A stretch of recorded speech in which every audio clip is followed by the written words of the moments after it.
Hi guys, in this episode of Plummy's Thought Zone, I'm gonna be sharing my thoughts on the 14th episode of the 7th season of one of my favorite shows ever, Fear the Walking Dead. And yes, I'm pretty sure I already talked about it in my previous Plummy's Thought Zone video, in which I reviewed Fear the Walking Dead. But yeah, we are at this new location, and this is a little bit of a different angle, if I remember correctly, because I've recorded a bunch of videos since last time. But yeah, it's pretty good. I've actually made it to look pretty decent. I'm still not a big fan of it, but I think it's gonna work for the summer at the very least. But yeah, this episode, Divine Providence, was quite something. In a way, it was probably the best episode of the second half. Not to me personally, but I feel like the objectively best episode because it didn't introduce new characters which were parallels to the existing characters. No, it actually just used the cast that was there, the existing cast, and told decently interesting stories with it. And even more so, it focused on the three OGs.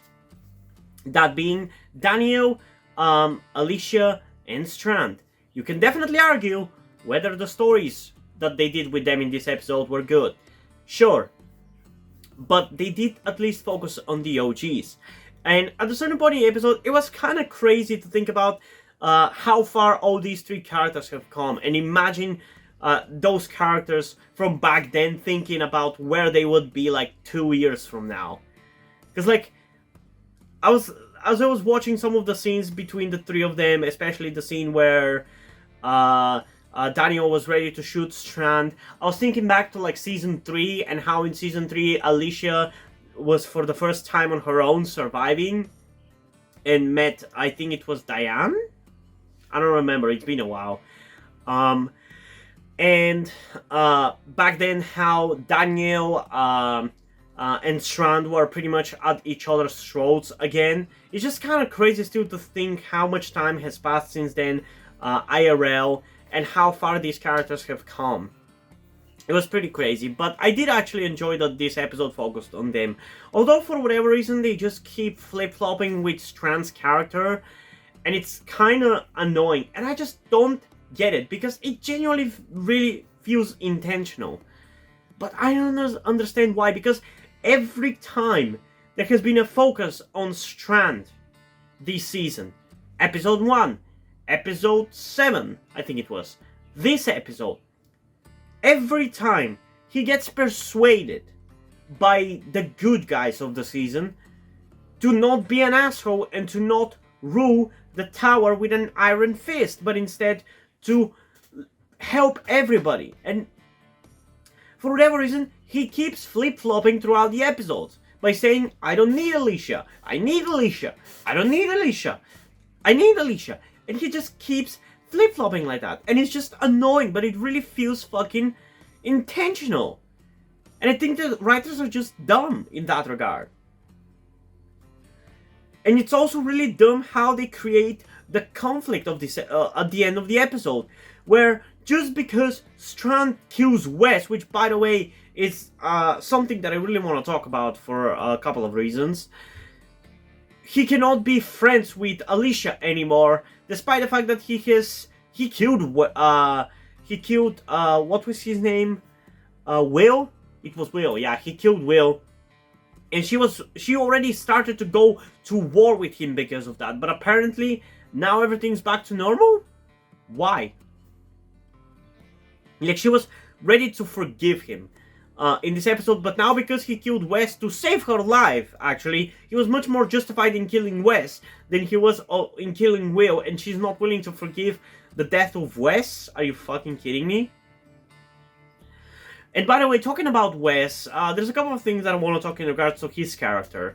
First of all, how the fuck did he survive his situation last episode? Because he was stuck in the bunker, and I don't really think he followed Dwight and Sherry into the fucking tunnels over there. And the other thing, the more important thing that I want to talk about in regards to Wes is how much of a, I don't know how to say it, but like how much of an a stereotypical bad guy he is in this episode just because of one bad thing that Luciana did. Again, like I said in my review for the last episode, it just really comes off like the writers cannot fucking handle subtlety. Because I buy that he would be against Alicia in a way. With the way he explains himself in this episode, it makes sense. He sides with Strand because Strand doesn't hide who he is. He's an asshole. He's a manipulator. And he owns it. But Morgan and co. keep trying to make themselves come off as the good guys, even when they do bad things and when they end up killing people, whether accidentally, intentionally, or when they endanger others. And I believe that he would do that. Like, based on the things that his character has said, I buy it. I just don't buy how, I don't know, vehemently in defense of Strand's tower and Strand's way of doing things is. Because I feel like at the point in which, in the episode where Strand forgives Alicia or sides with Alicia, Wes really has no reason to take control of the tower like he does. I feel like that kind of comes out of nowhere. And it also feels a little redundant when they could have easily just done that storyline with Howard. Instead of just killing him randomly last episode, they could have easily just had him try to overrule Strand. And then Strand has to help everybody to stop Howard. But yeah, I don't know. The other thing that I want to talk about quickly in regards to Wes is the silly way that he died. Because I'm fine with the way he died, like him getting stabbed by Strand. But the way he is kind of forced to walk backwards, just as Strand stabs him through the chest, is just kind of funny. Because it really comes off like lazy. It comes off like fucking amateur directing. Like, he literally just gets stabbed, tilts his head, and just walks backwards.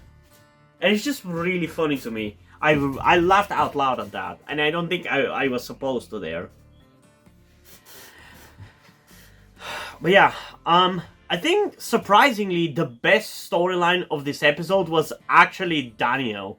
And it definitely played out essentially the way I predicted it, or kind of how I predicted it, where Charlie was gonna be kind of like a stand-in for Ophelia for Daniel, and he was gonna think that she's Ophelia, but actually in this episode, Daniel finally comes to his senses. Like, he accepts that Ophelia is dead, and accepts, or in a way adopts Charlie as his own daughter, to the point where he now is gonna do the best for her to keep her happy and as healthy as she can be for the time that she has, because she's gonna die. And I'm still curious what exactly that's gonna mean for his character going forward, because they do have a little bit of a connection there. But it was definitely like an emotional and tear-jerkery kind of thing. I did enjoy that. And seeing the flashbacks to Ophelia in Season 3 was really nice. Like, that was surprisingly handled with some nuance, you know? Something that these writers just cannot do. Like, that's the thing. These writers, these showrunners, have some really cool fucking ideas, but they're really bad at executing them. So, honestly, I feel like they should just use them for brainstorming and pay them for that, but have somebody else actually execute what they come up with, because the idea of playing with radiation more in regards to walkers was actually really refreshing and cool, even in Season 5. I actually really liked that about it, and it was one of the reasons why I actually decided to check out Season 5, but it turned out to be boring as hell. And I feel like Season 7 actually did a better... it took more of an advantage of the irradiated walkers than Season 5. But yeah, I don't know. So yeah, there's not that much to talk about in regards to this episode, actually, sadly. Because it was mostly regurgitation of the same stuff. Like, the most you can say is literally in regards to Wes's death and Daniel's stuff. Everything else was just regurgitation of the same bullshit, and it doesn't seem like we're gonna be getting anything new in episode 15 either. Although, judging by the opinions of people who have seen the screeners for that episode, saying that it's very reminiscent of episode 9, which I actually enjoyed that episode a lot. It's probably my personal favorite of the second half, because I'm actually a huge fan of the anthology bottle episodes where we just get one new character that has like a parallel storyline or very similar story to what the main character of that episode is going through. So it's kind of like an allegory kind of thing, and I did enjoy his death, like his death of playing the Ode to Joy on on that instrument, which I can't really remember, and I'm sorry because I'm a little bit tired, so I can't really think straight right now. It was just really emotional, and I really loved it. It's probably one of my favorite deaths in the Walking Dead universe as a whole. I really enjoyed it. So, considering that I enjoyed that episode, I'm actually expecting that I'm probably gonna like next episode, but I guess we're gonna see. But yeah, I don't really have much to say in regards to this episode, so I guess let's just get into the notes. So the first thing I wrote down is how did Wes get out? And we already went through that. It's not really explained. It's kind of jumped over, but even though I'm usually fine with jumping over unimportant stuff, I feel like it was pretty fucking important to know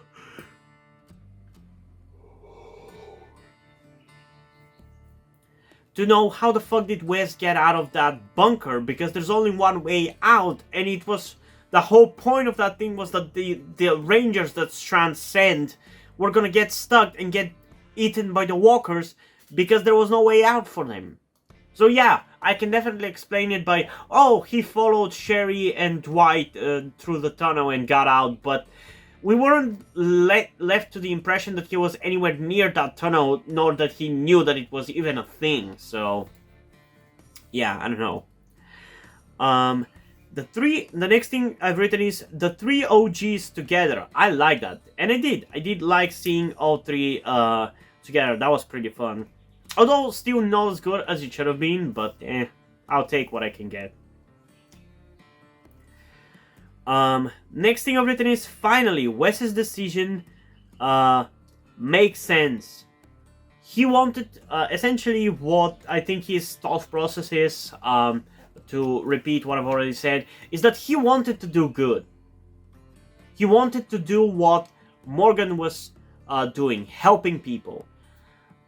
But it clearly was failing, and Morgan and friends kept acting as if they're still the good guys and that they were still helping people, and they were lying to themselves, and when they were clearly endangering others and risking other people's lives, while Strand never tried to be or never claimed to be anything that he's not. So he just values him for the fact that he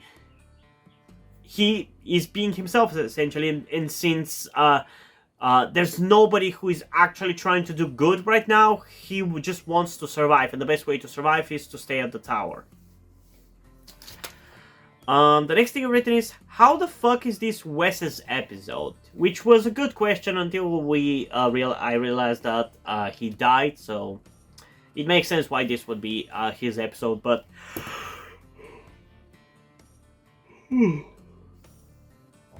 I definitely did not see that coming. Next thing I've written is, the shot from below was cool, and it's probably the thumbnail for this video, because I did really like that shot from below when Strand helped Alicia stand up. Next thing I've written is, fuck you, Wes. I think for obvious reasons, so I'm not really going to talk about that anymore. Next thing I've written is, Daniel is going to think Charlie is Ophelia, but he actually didn't. He actually realized that that was Charlie and not Ophelia. And like I said, I actually really liked the way they handled that. It was actually pretty nice and heartwarming, where he finally accepted the death of his daughter and the fact that he couldn't tell her who he was, but he could tell Charlie and get some sort of closure in regards to that. Next thing I've written is, man, it's crazy to think back to where these three came from and what they've become. Which is something we already went through, so again, I'm not going to talk much in regards to that. Next thing I've written is that the same music as the one from John Dory and Nick's death? Because I feel like there was this faint music. I'm not exactly sure at which point. I think it might have been at the point in which Daniel was getting the flashbacks to Ophelia from season 3. And we were kind of hearing similar music to the one that was used for John Dory's and Nick's death, which is apparently the only fucking music that Fear the Walking Dead can use nowadays because they don't pay fucking composers anything. Next thing I've written is, damn, that was a little funny though, and I'm pretty sure that's in regards to Wes's death, which, cool. I'm annoyed by the fact that I was spoiled about it before I watched the episode, but I'm okay with his death. I'd rather have deaths for characters which do not necessarily have the impact they should have, than have no deaths for characters, like what The Walking Dead has been doing since halfway through season 10, I guess. Because it really feels like for The Walking Dead there's no stakes right now. Where at least for Fear, you can't really know who's going to die and who's going to live. Because I didn't really think that we were going to lose John Dory Sr. this quickly. Next thing written is, right back at you, Lucy. I'm not a liar. That is in relation to when Daniel and friends went out of the tower to get everybody inside because a Walker herd was heading towards the tower. And Luciana asked Daniel whether he was actually sure and whether he was telling the truth. And he essentially kind of like just called her out for lying to him about Ophelia. Next thing I've written is, wait, what happened? Never mind. I'm not sure in relation to what that is. It might be to the fact that all of a sudden Strand again flip-flops about whether he should side with Alicia and do the right thing, or whether he should keep being a selfish piece of shit who is a dictator of a tower. And the final thing that I've written is, who gives a shit about Wes? And mostly what I mean by that is not that I don't give a shit about Wes as a character. He was actually decently entertaining, especially in his episode last season. I actually really liked him in that episode. But more so, why does it matter that Strand killed him? Because he was clearly ready to kill Alicia and Strand, and maybe they could have talked him out of it. But so what? Stop with this moralistic bullshit. It's the apocalypse. Killing is okay, because it allows you to fucking survive. Stop making things that should not be based about whether it's the right thing to do or not, about the right thing to do or not. Like, there's nothing wrong with killing him when he was holding you at gunpoint. He saved your life. I guess maybe from her perspective, there could have been a way where they could have, again, convinced him to step down. But it's not something that they had the fucking benefit of doing because they were in a rush to turn off the lights so the Horde doesn't get attracted to the tower. But yeah, I don't know. I can definitely see how people say that this was probably one of the best episode of the second half. I definitely feels like the one with the most, I don't know what to say, oomph to it, like the most content in it. But I don't think it's the best personally, and it's not my personal favorite. In terms of being the best, I would probably say that the Luciana and Daniel episode was a little better. And for personal favorite, I would say it would be episode 9 because I really liked Paul and his death, like I said, but yeah, it was still fine. It's kind of weird, though, how the first half of the season to me was so much more entertaining than the second half. I guess it's kind of similar to last season, where the first half was much more entertaining than the second one. Mostly because the first half had a lot of references, callbacks, and callouts for mistakes that the Walking Dead franchise has done, whereas the second half didn't really have that self-awareness to it that much. And in this 7th season, the first half was really well written in my opinion, and again self-aware about the characters, but the second half has been meandering a little bit. Hopefully for season 8 they'll be focusing on doing it a little better, because it does kind of come off like they're gonna be doing kind of like a semi-reboot again. So yeah, we'll see I guess. In terms of a rating for this episode, I think I'm going to give it like an 8.1 out of 10, maybe 8.4. I think I'm going to stick with an 8.1 out of 10 because I am kind of accommodating both my personal and objective ratings. And like I said, personally, it's a little bit of on the lower side for me, but it was still a decent episode, and I enjoyed aspects of it with Daniel and Charlie's with Daniel's ending to his storyline about losing his mind, finishing off, I guess, in this episode, the way it finished, being like a high point of the season for me. So it was still pretty decent, but not my favorite episode of the season. But yeah, what did you guys think about this episode? Comment your thoughts down below and let's have a discussion about it. And also, before we end this video, I just want to give a huge shout out to my currently one patron on Patreon, Deadpool. Thank you for your support, I really appreciate it. It really means a lot to me that you have decided to support me, have continued to support me such a long time. I hope you continue to enjoy my content and continue to support me going forward. Thank you very much. Another thing that I also want to tell you guys before we end this video is something about me that some of you may or may not know, that will also explain why do I look and dress the way that I do. That being the fact that I am trans. In particular, I am somewhere between a non-binary person and a trans woman.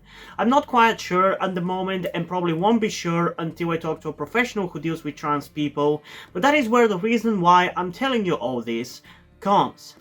I need your help. Due to the fact that I live in a homophobic and transphobic Eastern European country with a family that won't really accept the fact that I'm trans if they found out, there is not really a feasible or easy way for me to transition here with minimal repercussions. So that's why I would really appreciate any kind or any amount of support that you guys can give me with this. That said, I don't want to guilt trip you or anything, so if you don't want to or you don't have the means to help out, that's fine, don't feel bad. I just want you to know that it would be greatly appreciated if you did help me out get out of this situation. If you have any questions, feel free to ask, and thank you for hearing me out.